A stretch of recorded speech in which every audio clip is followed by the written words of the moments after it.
Programme timeline से गड असद मुमताज़। नाज़रीन, मुल्क के सियासी मंजरनामे ते अहम तब्दीलियों अची वयूं आहिनि। नून लीग MQM से चूंड इताद करे वरतो है। बे पासे अॼु नून लीग के सीनियर नायब सदर ख्वाजा सद रफ़ीक चयो आहे त सिंध में MQM JUI ऐं फंक्शनल लीग सां पिण इताद थींदा। त छा इहो सम्झो वञे त सिंध के मैदान ते ख़ासि करे सिंध के मैदान ते नून लीग पीपल्स पार्टी के सोघो करण लाइ NTPP इतिहाद ठाहिण जूं कोशिशूं करे पई। अॼु प्रोग्राम जे हिस्से में असां इन ते ॻाल्हाईंदासीं। गॾो गॾु ॻाल्हाईंदासीं त घोटकी में आसिफ अली ज़रदारी पीपल्स पार्टी जो कोचेयरमैन शानदार जलसो कयो आहे। उन तमाम मुखालिफ़िन खे पिण सिंध में सियासत करण की दावत ॾिनी आहे ऐं चूंड विढ़ण जी पिण दावत ॾिनी आहे। त प्रोग्राम जे ॿिन्ही मौज़ुअनि ते ॻाल्हाईंदासीं। इन असांखे प्रोग्राम में जॉइन कयो आहे राजा अंसारी साहब, पाण मुस्लिम लीग नून जा सिंध जा सीनियर नायब सदर आहिनि। उन सां गॾो गॾु असांखे जॉइन कंदो फयाज़ काइम खानी साहब, पाण MQM जा मरकज़ी अॻवान आहिनि। ऐं असांखे जॉइन कंदो वकार मेहदी साहब, पाण पीपल्स पार्टी सिंध जा जनरल सेक्रेटरी आहिनि। ऐं असांखे लाहौर में जॉइन कंदो सीनियर सहाफ़ी तजे निगार मियाँ ताहिर साहब। राजा अंसारी साहब, अव्हां खां प्रोग्राम जो आगाज़ पिया कयूं त छा हाणे इहो सम्झिजे त जेको इतिहाद हुयो नून लीग ऐं पीपल्स पार्टी जो हाणे हुन में बाज़ाब्ता तौर ते ॾार पइजी विया आहिनि। ख़ासि करे सिंध जे मैदान ते नून लीग पीपल्स पार्टी खे टफ टाइम ॾियण लाइ NTPP जेको वोट आहे उनखे गॾु पई करे, उनखे मुनज़म पई करे। सभ खां पहिरीं ॻाल्हि इहा आहे त पीपल्स पार्टी सां असांजो को बि इंतिखाबी इतिहाद त हुयो कोन। PDM जी जेका जेसि ताईं तालुक़ु हुयो उहो सिर्फ़ु ऐं सिर्फ़ु इमरान ख़ान जे ख़िलाफ़ जेका तहरीक अदम एतमादी उन खां पोइ जेका ठहंदड़ हिकिड़ी गॾियल हुकूमत हुई ओसि ताईं उन PDM जो वजूदु हुयो। जीअं ई उहा हुकूमत ख़तमु थी PDM ख़तमु थी वई। ऐं हाणे लाज़मी ॻाल्हि आहे पाकिस्तान में सभिनी सियासी जमातुनि खे सियासत करण जो हक़ु आहे ऐं उहे पंहिंजे पंहिंजे मंशूर मुताबिक़ सियासत करे सघनि थियूं। तमामु सियासी जमातूं अहिड़ी रीति मुस्लिम लीग नून बि पाकिस्तान के चइनी सूबनि में हिकिड़ी मक़बूल तरीन सियासी जमात आहे ऐं सिंध में हाणे हुन ख़ासि तवजा ॾियणु शुरू कई आहे। सिंध में हुननि पंहिंजूं तंज़ीमी जेके तब्दीलियूं आहिनि उहे बि कयूं आहिनि। हुन सां गॾोगॾु जेके बि सिंध में असांजा नेचुरल अलाइज़ थी सघनि था उन्हनि सां असांजूं ॻाल्हियूं हलंदड़ आहिनि। अञा ताईं कंहिं क़िस्म जो मां सम्झां थो त अञा हथमी फ़ैसिलो मियां नवाज़ शरीफ़ ज़रूरु कंदा, पर असांजूं ॻाल्हियूं ईंदड़ ॾींहंनि में फंक्शनल लीग सां बि थींदियूं, JUI सां बि थींदियूं। असां अॼु MQM जे वफ़द सां ई मुलाक़ात थी आहे ऐं असां कोशिशि कंदासीं त असां सिंध में पीपल्स पार्टी जे ख़िलाफ़ हिकु मज़बूत सियासी इतिहाद बि जोड़ियूं। छो जो सिंध जो माण्हू गुज़िरियल 15-20 सालनि खां मुसलसिल पीपल्स पार्टी जी हुकूमत मां तंग अची चुको आहे ऐं हाणे सिंध जो माण्हू तब्दीली चाहे थो, पर हुन वटि को अल्टरनेट पॉलिटिकल अहिड़ो प्लेटफॉर्म मौजूदु न आहे। ऐं मियां नवाज़ शरीफ़ चाहे थो त सिंध जे माण्हूअ खे हिकु मुतबादिल हिकु सियासी प्लेटफॉर्म ज़रूरु ॾिजे जंहिंसां सिंध जो माण्हू पीपल्स पार्टी जे ख़िलाफ़ वोट करे सघे।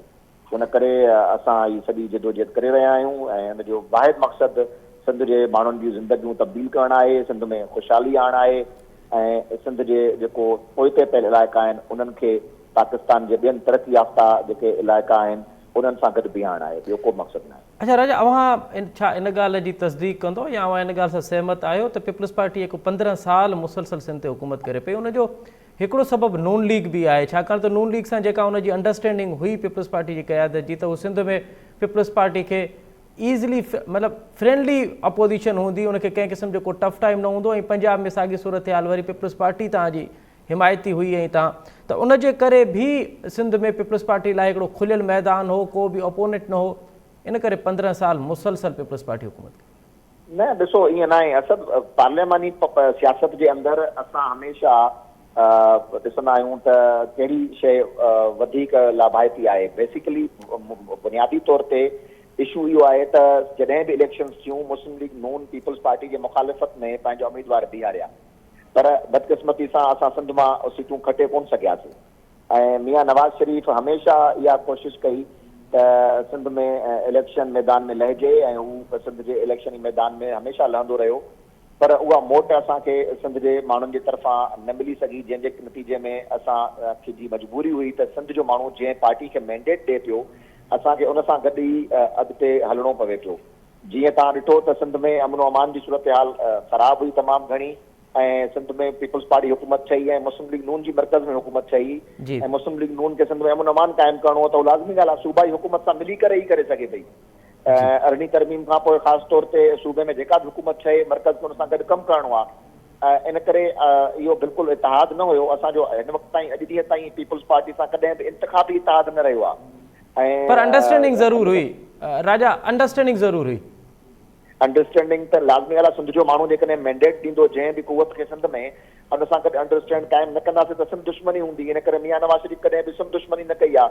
नवाज़ शरीफ़ सिंध जे माण्हुनि जे मैंडेट जो एतिराम कयो आहे ऐं हमेशह सिंध जे माण्हुनि खे हिकिड़ो मुतबादिल क़यादत ॾियण जी कोशिशि कई आहे। हाणे बि असां उहा ई कोशिशि कयूं पिया, सिंध जे माण्हुनि वटि वञूं पिया त जेकॾहिं तव्हां पीपल्स पार्टी मां पंहिंजी जान छॾाइण चाहियो था त पोइ तव्हां मुस्लिम लीग नून खे ऐं इत्तेहादनि खे वोट कयो त जीअं असां हिते सिंध में हिकिड़ी बहितर हुकूमत ठाहे सघूं।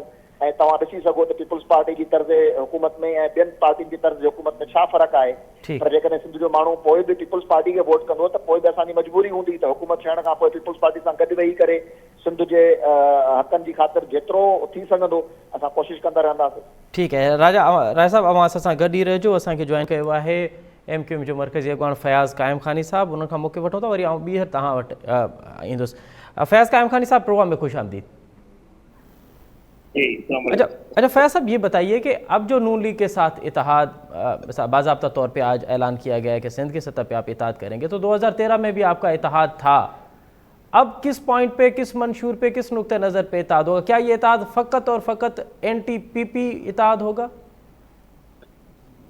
देखिए असद भाई, ये तो आज एक पहली मीटिंग हुई है, इसको बाज़ाब्ता तौर पर किसी का नाम नहीं किया जा सकता। अभी आगे काम होना है, कमेटी बनी है, शहरी मसाइल के ऊपर एक चार्टर बनाई गई, उसके बाद देखेंगे क्या हालात और वाक़यात आते हैं।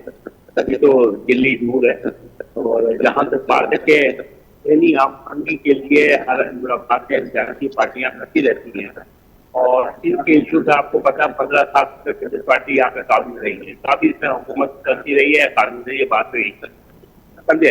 उसने जो बेड़ा गर्क किया है, शहरी सिंध का जो छोड़े हैं उसने तो दही सिंध का बेड़ा गर्क कर दिया।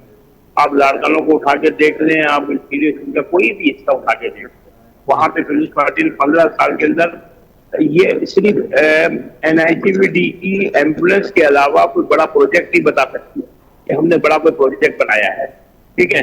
और उसके जो डिप्टी कमिश्नर वगैरह थे वो हैदराबाद सक्खर बॉर्डर में करप्शन का शिकार हो गया पूरे का, ठीक है।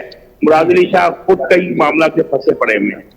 मेरा कहने का मकसद ये है कि पीपल्स पार्टी तक आवाम बेजार है, सिंध की आवाम बेजार है कि किसी सूरत में भी पीपल्स पार्टी को नहीं चाहते। पीपल्स पार्टी ने ताकत के बलबूते के ऊपर 15 साल तक आबादकारों को तंग किया हुआ है, इंडस्ट्रीज को तंग किया हुआ है, आवाम का बड़ा गर्क किया हुआ है। आप पूरे कराची को उठा के देख लें, हैदराबाद देख लें, मिर्को खास या सक्खर या नवाब शाह, तो ये बड़ा प्रोजेक्ट इसका पूछ सकती थी पीपल्स पार्टी वाले। सेकेंड के बाद NICVD की वैन आ जाएंगी, हमने NICVD की वैन चलाई है, इसके अलावा कुछ भी नहीं होगा किसी का कोई एक नहीं। देखना अब बात यह है कि अवाम तब्दीली चाह रही है, अवाम इससे तंग है 15 साल से। मैं जानता हूँ इस बात को, मैं मानता भी हूँ कि इसने अपने पंजे बहुत ताड़े हुए, स्पेशली सिविल ब्यूरोक्रेसी के अंदर, पुलिस सिस्टम के अंदर और डिस्ट्रिक्ट एडमिनिस्ट्रेशन के अंदर इसके पूरे पंजे गड़े हुए हैं। लेकिन जब अवाम खड़ी होगी ना, इंशाल्लाह इसकी तमाम प्लानिंग धरी की धरी रह जाएगी। जहाँ तक नून लीग के साथ किताब का ताल्लुक है, जो आपका सवाल भी है जी, लेकिन बाज़ाब्ता तौर पे कोई इत्तेहाद अभी जुलाई मराइल के अंदर बातचीत है। आज पहली मुलाकात हुई, वो भी MQM को इन्वाइट किया था नवाज शरीफ साहब ने, तो मियां साहब ने कहा जी मुलाकात करने, तो भारत जाके मुलाकात करके आ गए हैं और उसमें कुछ चीजें डिसाइड भी हुई हैं, आपस में बात भी चली है कि MOU टाइप का समझ लगे, एक अंडरस्टैंडिंग हो रही है कि भाई को काम करना चाहिए। मुल्क की सतह पे अगर जरूरत पड़ती है तो हम साथ देंगे हर उस जमात का जो मुल्क को बुरान से निकालेगी। हमारा सिंपल था, हम हर उस जमात के साथ मिलाएंगे जो सिंध के हालात को बदलेगी। लेकिन फयाज साहब, आप नहीं समझते कि आपके कारकुन और आपके सपोर्टर्स आपसे ये जरूर पूछेंगे, इस मरतबा तो कम अज कम वो जरूर पूछेंगे कि आखिर क्या बात है कि MQM हर इलेक्शन में एक नया इत्तेहादी ढूंढ लाती है और फिर उनके साथ इत्तेहाद करती है। माजी का ट्रैक रिकॉर्ड रखे तो हर आने वाले इलेक्शन में आपका इत्तेहादी तब्दील होता है। देखें असद भाई, पहली बात यह है कि MQM ने कभी भी इंतखाबी इत्तेहाद किसी से भी नहीं किया, ठीक है। सीट एडजस्टमेंट एक दो दफा किए, बाकी इंतखाबी इत्तेहाद हमने कभी नहीं किया, ये MQM की रिवायत में रही है, ठीक है। सीट एडजस्टमेंट करवा लेते हैं किसी न किसी मरहले के ऊपर। अब लेकिन जो हालात चल रहे हैं तो आप भी देख रहे हो मुल्क की माशी हालात क्या है। मुल्क में तो स्पेशली अंदरूनी मुल्क में जिस तरह दहशतगर्दी की एक लहर खड़ी हो चुकी है, जो थोड़ी बहुत खबर की माशी को भी बर्बाद करने में खड़ी पड़ी है। अब सिंध के अंदर देखें, हम चाहते ही हैं कि सिंध के अंदर आप आम अल्फाज में कह सकते हैं तो पीपल्स पार्टी जो है वो किसी सूरत में भी सिंध पर काम नहीं करना चाहती, समझे। सिंध को तो सबने जागीर समझ लिया है। अब हम अप्रोच करेंगे, हमें भी लोग अप्रोच कर रहे हैं। GTS से हमारी मीटिंग हुई है, UUI से हमारी मीटिंग हुई है। हम जमात इस्लामी के हेडक्वार्टर के इशू के ऊपर गए बात करने के लिए कि भाई कोई ना कोई रायअमल बनाना पड़ेगा। मतलब पीपल्स पार्टी तो 15 साल से जो उसने बनाई है पूरे सिंध की, तो आगे तो इसको मौका देना जो है इंतहाई की बेवकूफ़ी हो तमाम सियासी जमातों। ठीक है, मैं फैज साहब आपसे दोबारा आपके पास आता हूँ। राजा, अवां नज़र सम्झो तो जेकर अवां इहो नुक़्ते नज़र खणी था वञो तो 15 सालनि में पीपल्स पार्टी सिंध में कुझु न आहे खयों, ऐं जे उहो त हाणे अवाम फ़ैसिलो कढी त उन्हनि छा कयो आहे उहो वरी पीपल्स पार्टी खे जवाबु ॾियणो आहे। त साॻी वक़्त ते अवाम इहो अवां खां बि पुछंदा त 16 महीननि जी जेका अवां जी हुकूमत हुई उन में जेको महांगाई अवां कई, थोड़ी जो पीपल्स पार्टी अवां जी इताद हुई, उन में हिकु महांगाई थी आहे, उन जा जेके आम माण्हू जी ज़िंदगी ते असर थिया आहिनि, आम माण्हू उन मां अञा निकितो ई कोन्हे, त उहो अवां खे वोट छो ॾे ॿीहर महांगाई करण लाइ? ॾिसो, असद 16 महीननि जी जेका कारकर्दगी आहे उहा जी राजा साहब बेसिकली कंटिन्यू करण जे लाइ हिकिड़ा एफर्ट्स हुया सियासी जमातुनि जी तरफ़ां। छो जो असां ॾिसूं पिया त हिकिड़ी अहिड़ी जमात पाकिस्तान ते बरसर इक़्तिदार अची वई जंहिं हिकिड़ो अहिड़ो प्लान ठाहे छॾियो हुयो, जंहिं प्लान जे मुताबिक़ पाकिस्तान इंटरनेशनल कुवतुनि जे वर चढ़ी वञे हा ऐं पाकिस्तान जी रियासत खे तमामु वॾो ख़तरो लाहिक़ थी सघे पियो, जंहिंजे करे इहा हिकिड़ी असां सियासत खे क़ुर्बान करे रियासत उन वक़्तु रियासत बचाइणु ज़रूरी हुयो ऐं सियासत बचाइणु ज़रूरी न हुयो। ऐं असां इहा ॻाल्हि पाकिस्तान जे माण्हुनि खे बाबर कराई आहे त बाबा हीअ जेका 16 महीननि में महांगाई वधी आहे इन जो ज़िम्मेदार उहा ई साॻी हुकूमत हुई जंहिं इहे मुआहिदा IMF सां कया। जिन माण्हुनि चयो त असां IMF ते वेंदासीं, उन खां बहितर आहे ख़ुदकशी कयूं, उहे साॻा माण्हू IMF ते विया ऐं उन्हनि IMF सां अहिड़ा क़िस्म जा मुआहिदा कया जंहिंजे नतीजे में हर 15 ॾींहंनि खां पोइ पेट्रोल जूं क़ीमतूं वधनि पियूं, हर 15 ॾींहंनि खां पोइ बिजली जूं क़ीमतूं वधनि पियूं, गैस जूं क़ीमतूं वधनि पियूं ऐं उनजो रिज़ल्ट इहो निकितो त तव्हांजे डॉलर जी क़ीमतूं वधंदियूं वयूं ऐं महांगाई वधंदी वई। ऐं उन जा असर उन 16 महीननि जी हुकूमत ते जेके बि उन में शामिल कुवतूं हुयूं उन सभिनी ते पिया। ऐं उन वक़्तु मां अॻु में ई अर्ज़ु कयुमि त असांखे रियासत खे बचाइणो हुयो ऐं रियासत बचाए वरितीसीं। इन करे उहे सिर्फ़ु ऐं सिर्फ़ु 16 महीननि जी कारकर्दगी जी बुनियाद ते असां कंहिं बि पार्टी खे जज नथा करे सघूं। असां जज कंदासीं सूबाई हुकूमतुनि जी बुनियाद ते। छा पंजाब में जॾहिं नून लीग जी हुकूमत हुई, छा नून लीग उते डिलीवर न कयो? 18वीं तरमीम खां पोइ तव्हां मरकज़ी हुकूमत जी कारकर्दगी खां वधीक सूबाई हुकूमत जी कारकर्दगी ते तव्हां वधीक डिपेंड कयो था इलेक्शन स्ट्रेटजी जे हवाले सां। मुस्लिम लीग नून खे जिते जिते जॾहिं जॾहिं हुकूमत मिली आहे, मुस्लिम लीग नून उते डिलीवर कयो आहे, 100% डिलीवर कयो आहे। पीपल्स पार्टी की हुकूमत सिंध में जैसे 15 साल का रही है, पीपल्स पार्टी हुकूमत डिलीवरेंस के मैदान में पोते पहल है। बिल्कुल सही चयो असांजे एनकम जे दोस्त, सिर्फ ऐं सिर्फ NIC वीडीज़ उन्हनि ठाहियूं आहिनि, उहे बि पब्लिक प्राइवेट पार्टनरशिप सां। यानी हाणे बि तव्हां हलिया वञो जिना हॉस्पिटल, उते तव्हांखे प्राइवेट जेके इदारा आहिनि उहे उते कमु कंदा नज़र ईंदा ऐं उन्हनि जे सहकार सां उते तव्हांखे थोरी घणी बहितरी नज़र ईंदी, पर अञा बि उते 100% बहितरी न आहे। उन में बि तमामु घणी बहितरी जी गुंजाइश आहे। ॾींहं राति जो फ़र्क़ु आहे। अॼु बि पंजाब जे सरकारी अस्पतालुनि जे निज़ाम में ऐं सिंध जे सरकारी अस्पतालुनि जे निज़ाम में ॾींहं राति जो फ़र्क़ु आहे। सो इन करे पीपल्स पार्टी जेका तर्ज़ सियासत आहे उन पर राजा कतई कलामी माफ़, राजा साहब कतई कलामी माफ़। हाणे पीपल्स पार्टी वटि कम अज़ कम इहो, हाणे वकार मेहदी साहब प्रोग्राम में ईंदा त असां उन्हनि खां ज़रूरु पुछंदासीं त पीपल्स पार्टी जी कारकर्दगी, पर पीपल्स पार्टी इहो कोई दावा पई करे त उन हेल्थ जो निज़ाम कंहिं हद ताईं बहितर कयो आहे। NIC वीडियो ज़िक्र अव्हां पिया करियो त अव्हां जी त मिसाल 16 महीना ही हुकूमत 5 साल पहिरियां वफ़ाक़ी हुकूमत रही आहे, त जॾहिं मां वफ़ाक़ी हुकूमत में हुयो त अव्हां सिंध लाइ को हिकिड़ो प्रोजेक्ट त ॿुधायो त अव्हां सिंध लाइ को हिकिड़ो प्रोजेक्ट कयो हुजे जंहिंसां सिंध जा माण्हू मुतासिर थिया हुजनि अवां? हा, सभ खां वॾो सिंध जो मसइलो हुयो अमनो अमान। असां हमेशह उनखे तरजीह ॾिनीसीं, छो जो सिंध में जॾहिं असां सम्झूं पिया असांजी पार्टी जी पहिरीं इहा प्रायोरिटी हुई त सिंध में अमन अमान कायम थींदो, त सिंध में जेको सिंध जो कारोबारी तबिको आहे उहो ख़ुशहाल थींदो। ऐं जॾहिं सिंध जो कारोबारी तबिको कारोबार करे सघंदो त उन सां आम माण्हू जी ज़िंदगी में इनकलाब अची वेंदो। इन करे मियां नवाज़ शरीफ़ अॻु में 93 में जॾहिं आयो त उन सिंध मां धाड़ियल कल्चर ख़तमु कयो, ऐं हाणे जॾहिं ॿीहर आयो त सिंध मां दहशतगर्दी जो मुकमल ख़ात्मो थियो ऐं शहरी जेका सिंध हुई उनखे दहशतगर्दी लानत मां बिल्कुलु पाक साफ़ करे मियां नवाज़ शरीफ़ नंबर 1 इहो एहसान कयो। ॿी शइ इहा थी नवाज़ शरीफ़ जे दौर में त सिंध में जेका अॻु में असां ॾिसंदा हुआसीं ख़ासि तौर ते शहरनि जे अंदरि 24 कलाकनि जे अंदरि सिर्फ़ु 4 कलाक बिजली ईंदी, 20 कलाक लोड शेडिंग हूंदी हुई। उन लोड शेडिंग जी लानत मां सिंध खे मियां नवाज़ शरीफ़ आज़ादु कयो। तव्हां ॾिठो त थरकोल मंसूबो लॻो, वफ़ाक़ी हुयो। तव्हां ॾिठो त जमपीर में विंड पावर प्रोजेक्ट लॻो। तव्हां ॾिठो त हिते कोल असां प्लांट हयोसीं पोर्ट कासिम में, लियारी एक्सप्रेस वे खे ड्यूल वे कयोसीं। कराची खां वठी हैदराबाद ताईं मोटरवे ठहियो, सखर खां मुल्तान ताईं मोटरवे ठहियो, ऐं सखर खां हैदराबाद जे मोटरवे जे लाइ एलोकेशन थी चुकी हुई, पर असांजी हुकूमत ख़तमु थी वई। इन करे मियां नवाज़ शरीफ़ सिंध में जेको मैंडेट न हुजण जे बावजूद बि तमामु घणा कम कया। उहे ट्रेनूं जेके साल खां बंदि हूंदियूं, हलंदियूं कोन हुयूं, नवाज़ शरीफ़ जे दौर में हितां कराची खां सॼे पाकिस्तान में उन्हनि ट्रेनुनि हलणु शुरू कयो। इन करे तमामु घणा ॻाल्हियूं आहिनि जेके सिंध जे हवाले सां मियां नवाज़ शरीफ़ कयूं। इन ई हवाले सां जेको असां सभ खां वॾो मनसूबो खणी आया हुआसीं सीपेक जे हवाले सां, सीपेक जे अंदरि बि मियां नवाज़ शरीफ़ सिंध खे शामिल कयो, फ्रॉम पोर्ट टू चाइना। त जेके रोड्स हुया जंहिंमें तमामु घणियूं इंडस्ट्रीज़ उन रोड मैप में आहिनि, ऐं असांखे अफ़सोस इहो आहे त असांखे डिरेल कयो वियो, कमु न करणु ॾिनो वियो। मियां नवाज़ शरीफ़ खे हिकिड़ी सोचियल सम्झियल साज़िश जे तहत हटायो वियो, जंहिंजे नतीजे में उहे सभु मनसूबा जेके अञा असांखे वधीक करणा हुया उहे अञा न करे सघियासीं।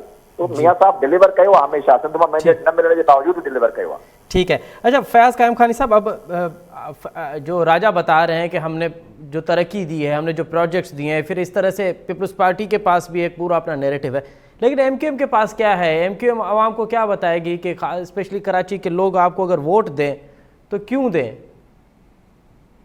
देखें, कराची के अंदर हमारा बयानिया बिल्कुल क्लियर है। देखें, 5 साल बाद हमने मरदमशुमारी करवा के कराची की आबादी को 2 करोड़ 5 लाख पे लेके आए, हम लेके आए। हल्का बंदियों पे ऑब्जेक्शन हमने किए हुए जी, ठीक है, हल्का बंदियां दुरुस्त हम करवा रहे हैं। इसके अलावा एमक्यूएम ने जो है ये जो बल्दियाती जो जितना भी निज़ाम है 140A के तहत सुप्रीम कोर्ट से ऑर्डर हम लेके आए हुए हैं। बल्दियाती इख्तियारात निचली सतह तक लाने के लिए पीपल्स पार्टी का सामना हमने किया है। उसके काले बल्दियाती कानून को हमने रोका है। आम आवाम देखे ना, आम आवाम की जो बुनियादी मामलात हैं, बुनियादी हकूक हैं, उस पर एमक्यूएम ने फोकस किया है। जाली डोमिसाइल के ऊपर एमक्यूएम ने फोकस किया है। बात ये असद भाई के जो है कराची में आज जो ये इंफ्रास्ट्रक्चर नजर आ रहा है, ठीक है, ये सारा एमक्यूएम का ही किया हुआ है। अब बीच का जो गैप आया हुआ है, ये जो 15 साल इन्होंने 10 साल इन्होंने जो बर्बाद किया है कि किसी चीज को मेंटेन तक नहीं किया है, अवाम को भी पता है इस बात का, अवाम भी जानती है इस बात को कि एमक्यूएम जो है इस मामला को उठा लेगी और संभाल लेगी। देखें, बात यह है कि कराची हम क्योंकि शहरी सिंध को रिप्रेजेंट करते हैं, हम शहरी सिंध की बात कर रहे हैं, ठीक है। शहरी सिंध के अंदर जितने भी काम हुए हैं माजी में वो सब एमक्यूएम ने करवाए, कोई एक जमात भी इसको क्लेम नहीं कर सकती है। और मैं राजा भाई की इस बात से बिल्कुल मुत्तफिक हूँ कि IMF के साथ जो ये इतनी सख्त शराइत के ऊपर डील हुई है, ये कंटिन्यूजन है पिछली गवर्नमेंट का। हम भी समझा के 4.25 साल थक गए, लेकिन क्योंकि अब वो लाडले थे और उनके साथ तमाम लोग शामिल थे, तो वो तो भुगतना तो अब आवाम नहीं था। और ये जो अगली गवर्नमेंट ने आगे, हम इस गवर्नमेंट में भी हिस्सा थे, गवर्नमेंट ने आके जो है जिस शराइत के ऊपर किया तो ये मजबूरन किया है। ये पूरी दुनिया जानती है इस बात को कि गवर्नमेंट ने मजबूरन एग्रीमेंट किया IMF के साथ, ठीक है। अब उसमें लाजमी सी बात है कि हर रोज की बुनियाद के ऊपर जो है मॉनिटरिंग हो रही है, रोज की बुनियाद के ऊपर जो है चीजें बढ़ रही हैं। अब ये इतनी सख्त शराइत हैं, अगर ये ना करते पाकिस्तान डिफॉल्ट कर जाता। फैज साहब, कत्ते कलामी माफ, क्या लोग आपसे ये नहीं पूछेंगे कि आप जब इत्तेहाद में होते हैं, हुकूमत में होते हैं, तो उसी हुकूमत की तारीफ़ करते हैं, जैसे ही उस इत्तेहाद से बाहर निकलते हैं तो फिर एमक्यूएम की एक रिवायत रही है, एक कल्चर है कि फिर उन पर तनकीद होती है। आप नवाज शरीफ के साथ अभी मिल रहे हैं तो आप कह रहे हैं कि IMF की पॉलिसीज़ और दीगर मामलात की वजह से ये मजबूर थे। आप कल इमरान खान के साथ थे तो आप उस वक्त भी कह रहे थे कि इमरान खान के जो प्रोजेक्ट्स हैं वो बेहतर हैं। तो अब अवाम मतलब क्या आप बताना क्या चाहते हैं कि इमरान खान के साथ आप हैं तो इमरान खान ठीक है, नून लीग के साथ हैं तो फिर नून लीग ठीक है, आप कहाँ हैं? देखो असद भाई, मेरी बात सुनो। हमने कभी कोई चीज ढकी छुपी नहीं रखी।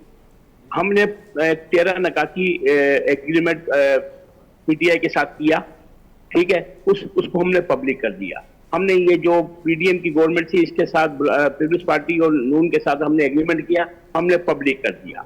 हमने अवाम को बता दिया कि इन शराइत के ऊपर हम इनके साथ हैं, ठीक है। 4.25 साल तक अगर किसी भी निकात के ऊपर अमल नहीं हुआ तो हमने अपनी अवाम को बताया है। जब हमने जब पीटीआई की गवर्नमेंट छोड़ी थी हमने, जब आदम एतमाद के वक्त, तो हमने बताया अपनी अवाम को कि ये हमारा 13 नकाती इससे एग्रीमेंट था, ठीक है, लेकिन इसमें से कोई भी हमारी शराइत पूरी नहीं हुई है मर्दम शुमारी के अलावा, ठीक है। मर्दम शुमारी भी अगर उस वक्त करवा लेते तो ये पीपल्स पार्टी की अमल दखल इसमें खत्म हो जाती। वफाकी गवर्नमेंट की जिम्मेदारी जो है वो सूबाई हुकूमत ने निभाई है, जिसकी वजह से जो है वो ये 1,40,00,000 के ऊपर जो है ना इसको बंद करके बैठ गई। ये एमकॉम का कारनामा है कि उसने 70 लाख से ऊपर लोगों को बाजियाब करवाया है जी। बात यह है कि हम किसी की फेवर ये वो नहीं करते हैं। हमारा स्टांस बिल्कुल क्लियर है। हम कहते हैं कि ये हमारा एग्रीमेंट है, इसकी बुनियाद के ऊपर हमने हुकूमत में शमूलियत इख्तियार की है। नहीं होता तो अपने अवाम को बताते हैं कि भाई ये मामला नहीं हुए हैं। ये असद भाई बात ये कि हम कुछ ढकी छुपी नहीं रखते, अंडर टेबल कोई काम नहीं करते हैं। हम अपनी अवाम को एतमाद में लेते हैं कि हमने ये काम किया हुआ है। ठीक है, ठीक है राजा। हाँ, नून लीग ते हिकिड़ी इहा बि तनक़ीद थिए थी पई त पहिरियां बाज़ी में जेके बि मामला थिया, पर हिन भेरे त नून लीग लेवल प्लेइंग फील्ड ते बि जेको ॿियनि खे खेॾण ई न पई ॾिए, सॼो मैदान बि ॼण पाण वेठी आहे। ऐं ॿियो सॼो ज़ोर नून लीग जी क़यादत जो इहो आहे त हिकिड़ी वॾी पार्टी यानी तहरीक इंसाफ़ खे मैदान खां ॿाहिरि रखियो वञे, उनजो जेको लीडर आहे उनखे त मुकमल तौर ते ॿाहिरि रखियो वञे।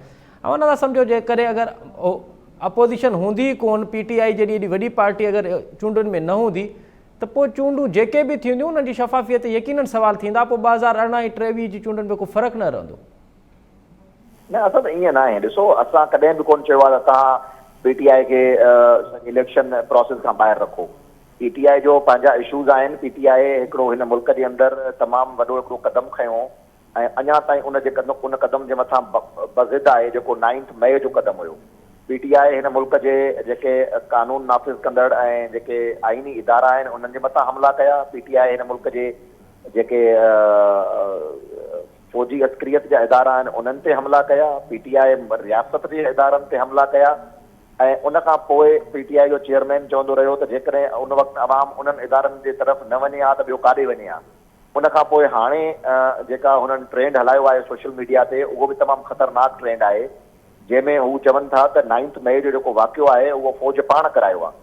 त इन्हनि क़िस्म जे ट्रेंड सां, इन क़िस्म जे बयानीअ सां पाकिस्तान जी रियासत खे कमज़ोर करणु चाहिनि था। ऐं पाकिस्तान जी रियासत का सियासी जमात न, पाकिस्तान जी जेका रियासत आहे उहा पंहिंजे गद्दारनि सां जेका आहे उन्हनि जो मामिलो उन्हनि सां आहे।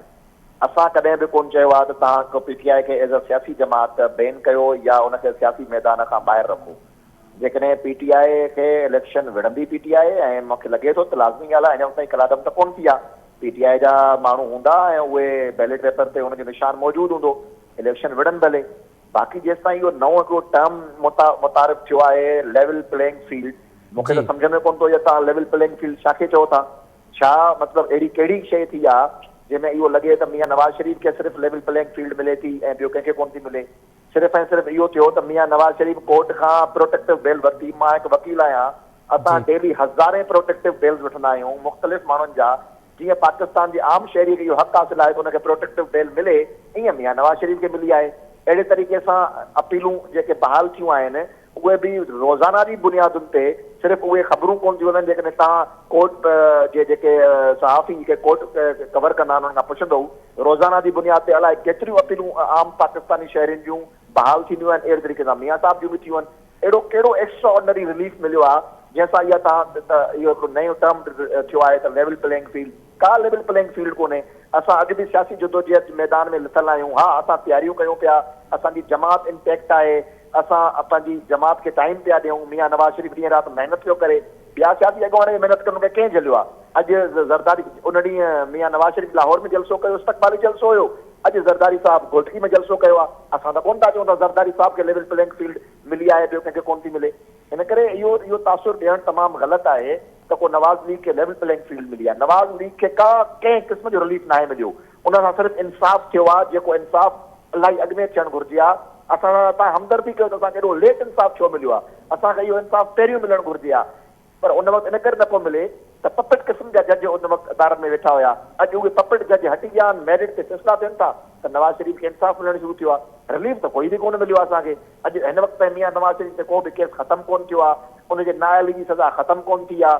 हाल फ़िलहाल त केसिस सिर्फ़ु अपीलूं बहाल थियूं आहिनि, उन ते बि जेकॾहिं इहो रवैयो रखियो वेंदो त इहो त अफ़सोसनाक रवैयो आहे। इन सां त जमहूरियत कमज़ोर थींदी, इन सां त जेके जमहूरियत मुखालिफ़ धुरियूं आहिनि उहे मज़बूत थींदियूं इन अमल सां। त ठीक है फैयाज़ साहब, आप क्या समझते हैं कि ये जो तासुर दिया जा रहा है कि इस मरतबा PTI को इलेक्शनी मैदान से बाहर रखने की हर मुमकिन कोशिश की जा रही है, उनके कारकुन गिरफ्तार हो रहे हैं, उनके लीडर जिस तरह से पार्टी से इख्तलाफ जो कॉस्मेटिकली बताया जा रहा है कि वो उनको अलग किया जा रहा है, तो आप क्या समझते हैं बकौर एक सियासी रहनुमा के, बकौर एक सीनियर सियासतदान के, क्या PTI के बगैर जो इंतखाबात होंगे उनको लोग तस्लीम करेंगे और आलमी दुनिया उनको तस्लीम करेगी?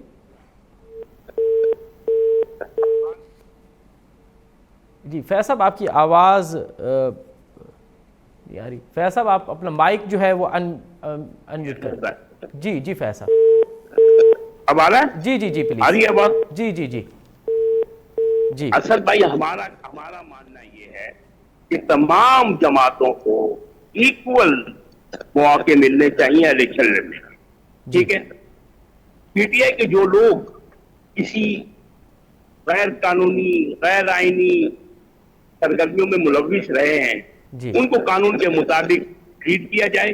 बाकी जमात के साथ जो है वो तमाम जमात इलेक्शन कमीशन जो है इक्वली जो है ना ट्रीट करे, हमारा मानना ये है। नंबर एक बात जी, हमें तो ये समझ में नहीं आती कि ये नया लफ्ज इस्तेमाल कर लिया इन्होंने, इजाद कर लिया level playing field, level playing field. अरे भाई क्या चीज है ये?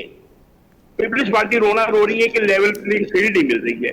अच्छा भाई, पीपल्स डिस्ट्रिक्ट एडमिनिस्ट्रेशन पूरे सिंध की पीपल्स पार्टी के जियाले, पूरी सिविल ब्यूरोक्रेसी पीपल्स पार्टी के जियाले, पूरे इलेक्शन कमीशन के अंदर सूबाई election commission, district election commission में पीपल्स पार्टी के जियाले, सिंध हाई कोर्ट के अंदर उसके लिए नरम गोशा, ठीक है। मैं ये बता रहा हूँ जो इंतजामी चीजें हैं वो सारी पीपल्स पार्टी के मुतय्यन करता लोग हैं, सारे तैनात करता वो लोग हैं। अब इनको फिर लेवलिंग प्लेइंग फील्ड भी नहीं मिल रही है, तो ये क्या चाह रहे हैं कि तुम बाकी जमातें इलेक्शन ना लड़े, ये अकेले लड़े और खुद जीत जाए, ये लेवल प्लेइंग फील्ड है।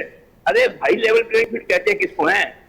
आप ये देखें ना, आपको कितने पीपल्स पार्टी को सिंध तक की बात करता हूँ, पीपल्स पार्टी को सिंध में क्या प्रॉब्लम है बताएं मुझे जी। प्रॉब्लम है तपेदार से लेकर DC और DC से लेकर चीफ सेक्रेटरी तक इन्हीं के बैठे हुए, ठीक है। हालिया मतलब शुमारी के अंदर जो तपेदार क्या, AC क्या, DC क्या, सब इनके कारकुन के तौर पर उन्होंने काम किया हुआ है, ठीक है। इन्होंने टारगेट दे दिया हर तहसील के अंदर 2 लाख आदमी बढ़ने चाहिए, इन्होंने हर तहसील में 2-2-2.5 लाख आदमी एक्स्ट्रा बढ़ा दिए। तो और कितनी लेवल प्लेइंग फील्ड चाहिए तो बाकी जमाती इलेक्शन ना लड़े, ये चाहती है पीपल्स पार्टी पूरी। आप कराची के अंदर 60 डिस्ट्रिक्ट है, सातों DC को जी। फैसला मैं दोबारा आपके पास सिविल ब्यूरोक्रेसी को आप उठा के देख ले, सारा इनके लोग हैं। हमने तो ऑब्जेक्शन अभी रेज किया हुआ है कि ये इलेक्शन कमीशन के अंदर जो है तैनाती सब तब्दीली की जाए। डिस्ट्रिक्ट इलेक्शन कमीशन में इसके लोग सारे, सूबाई इलेक्शन कमीशन इसका हलफ याफ्ता है। अरे भाई, और क्या चाहते हो आप, और क्या चाहते हो?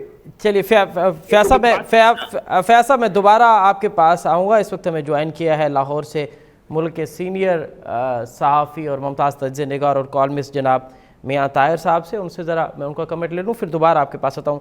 मियाँ साहब, प्रोग्राम में खुश आमदीद। जी मियाँ साहब, क्या अब मियाँ नवाज शरीफ ने सीट बेल्ट बांध लिया है और स्पेशली पंजाब की सूरत हाल पे क्या समझ रहे हैं कि कितना असरअंदाज होगा मियाँ साहब की एंट्री, और वो जो पॉपुलर वोट है PTI का, क्या वो डैमेज करने में कामयाब होंगे मियाँ साहब? देखें, सिर्फ नवाज शरीफ ने सीट बेल्ट नहीं बांधा, पीपल्स पार्टी तो टेक ऑफ कर चुकी है और नवाज शरीफ ने जाहिर है कि वो लेट आए हैं, फिर थोड़ा उन्होंने कुछ टाइम भी लिया है और उस टाइम पता नहीं क्यों लिया है। बहुत सारी बातें हैं उसमें, कुछ कह रहे हैं कि तबीयत कोई इतनी ज़्यादा अच्छी नहीं है इसलिए शायद, और कुछ कह रहे हैं कि नहीं मामला तय करने थे, अब वो साथ साथ हो रहे हैं तो आहिस्ता आहिस्ता वो भी सामने आ रहे हैं। तो अब ये है कि पंजाब में देखें नवाज शरीफ हो, नून लीग हो यानी कि और पीपल्स पार्टी हो, तो वो एक दूसरे को का अभी भी साथ दे रही है जी। और अच्छे से दे रही हैं, मैं समझता हूँ। क्योंकि देखें जो लोग समझ रहे हैं कि पता नहीं आज जो इत्तेहाद हो गया एमकेएम से, वो पीपल्स पार्टी के एंटी है, या आने वाले दिनों में अगर जीडीए उसमें शामिल हो जाएगी तो पीपल्स पार्टी को कुछ नुकसान पहुंच जाएगा, या उसमें जेयूआई शामिल हो जाएगी मौलाना फजल रहमान, तो उसमें पीपल्स पार्टी कोई डैमेज उसकी पॉपुलैरिटी या उसके जो इलेक्शन की सीटें हैं वो हो जाएंगी। तो मैं ये नहीं समझता, इसलिए कि देखें इस वक्त मुल्क की सियासत में गर्मा गर्मी की जरूरत थी। पीटीआई की मजलूमियत जो है उसका तज़किरा बढ़ता जा रहा था। तो अब जब नवाज शरीफ बेशक लेट आए हैं, लेकिन उसके मुकाबले में जो बिलावल भुट्टो ने पहले से ही माहौल को गरमा रखा था, अब उन्होंने मजीद गरमा दिया है और जरदारी साहब ने भी आगे हैं और पीपल्स पार्टी के दीगर रहनुमा भी बयानात दे रहे हैं और जोरदार बयानात दे रहे हैं जो कि कंट्राडिक्टरी है। एक ही प्रेस कॉन्फ्रेंस में वो एक बात भी कर रहे हैं और दूसरी बात भी दूसरी में कर रहे हैं। तो ये सब जाहिर हो रहा है कि पीपल्स पार्टी और नून लीग अब मैदान में आके उन्होंने सियासत में जो खिलाफ सा एक नजर आ रहा था और जिसमें फायदा मजलूमियत की सूरत में पीटीआई को जाता नजर आ रहा था, उसको कम करने की कोशिश की है। और अब अगर जिस तरह से वजन के साथ साथ ये माहौल में गर्माइश आएगी, गर्मी बढ़ेगी, एक दूसरे के खिलाफ बयानबाजी होगी जी, तो पीटीआई जो है ना वो अगर मैदान में होगी तो ठीक, वरना फिर वो उसको भूल जाएंगे, वरना उसकी मजलूमियत का डंका बच जाएगा। मियाँ साहब, आज जो इत्तेहाद हुआ है नून लीग और एमक्यूएम में, क्या आप समझ रहे हैं कि फिर लाहौर से भी ये खबर आएगी कि पीपल्स पार्टी और तहरीक इंसाफ में भी इत्तेहाद हुआ है? आपको लगता है इसके इम्कानात हैं? देखिए कुछ दिनों पहले पीपल्स पार्टी ने ये एक इंदिया दिया था और वो बेसिकली एक इशारा था असल कुव्वतों को कि अगर हमें नुकसान पहुंचाया गया या हमें कॉर्नर करने की कोशिश की गई तो फिर हम ये काम कर सकते हैं। लेकिन मेरा नहीं ख्याल कि ये काम इतना आसान होगा पीपल्स पार्टी के लिए, और पीपल्स पार्टी पीटीआई के साथ नहीं मिलेगी। अगर मिलेगी तो फिर मैं उसको कोई अक्लमंदी का, ये वही वाली बात होगी। आपको याद होगा कि कराची में जमात इस्लामी ने इलेक्शन जीता और उसके बाद वो इमरान खान से मिलने चले जी, जबकि 9 मई हो चुका था जी। तो उसके बाद फिर उनकी हुकूमत नहीं बनी, आपके सामने ही। तो ये कैसे हो सकता है कि अब अगर पीपल्स पार्टी उधर जाके हाथ मिला ले और इमरान खान की पीटीआई के साथ, अगर पीटीआई कुछ और बननी है और उसका साथ देना तो फिर और बात। चले, जो इस्तेकाम में पाकिस्तान बना है, इस्तेकाम में पाकिस्तान बना है, वो आपको लगता है कि किसी के साथ इत्तेहाद करेगा पंजाब की हद तक? नहीं, इस्तेकाम में पाकिस्तान इत्तेहाद नहीं करेगा, लेकिन उनकी इंक्लिनेशंस जो हैं वो टूवर्ड्स नून लीग हैं और उनका अगर किसी को फायदा होगा तो वो नून लीग को होगा।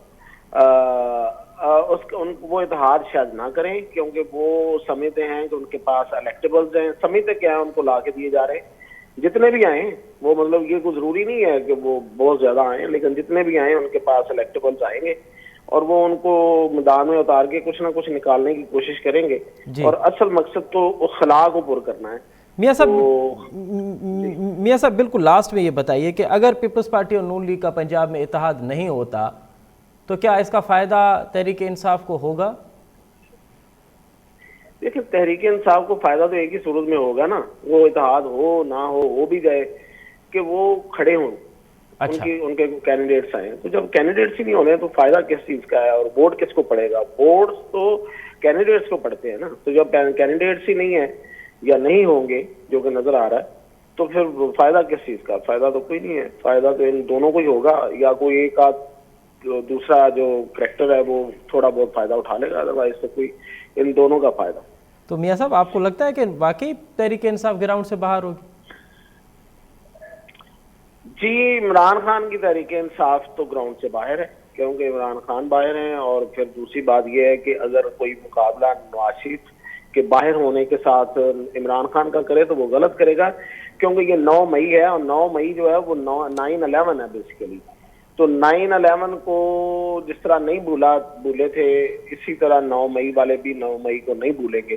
तो इसलिए फिलहाल तो उनके लिए मेरा ये एक तजिया है, मेरा हंच है जी कि ये बाहर ही होंगे। ये आपका तर्ज है कि ये बाहर होंगे। राजा अंसारी साहब, अवां खे छा पियो लॻे या अवां जी एक्सपेक्टेशन छा आहिनि त हीउ जेको इताद थो ठहे जंहिंमें MQM JUI ऐं PMLN ऐं PMLF हूंदी, सिंध जे केतिरनि सीटनि ते असर अंदाज़ थींदो तव्हां? कोशिश हूंदी त असां तक़रीबन सिंध जे समूरनि सीटुनि ते पंहिंजा माण्हू बीहारियूं ऐं कैंडिडेट्स हर जॻह ते हुजनि। उन खां पोइ सिंध जे अवाम ते इहो आहे त उहो सिंध जो अवाम कंहिंखे वोट करे थो। असांजी पहिरीं कोशिशि इहा आहे त असां सिंध जे माण्हुनि खे मुतबादिल क़यादत ॾियूं ऐं असां कोशिशि कंदासीं त हाणे इलेक्शन जे माहौल में हिकिड़ी सिंध जे अंदरि सिंध जे माण्हुनि खे इहो पैगाम पहुची वञे त तव्हां वटि मुतबादिल सियासी कुवत मौजूदु आहे ऐं जेका तव्हांजी भरपूर तरीक़े सां ख़िदमत करे सघे थी ऐं पीपुल्स पार्टी जी तर्ज़ हुकूमत में ऐं इन्हनि जेके इतिहाद आहे इन जी तर्ज़ हुकूमत में ॾींहुं राति जो फ़र्क़ु हूंदो। इन करे असां पंहिंजी मंशूर सां, पंहिंजी तयारी सां ऐं पंहिंजी सियासी हिकमत अमली सां अॻिते वधंदासीं।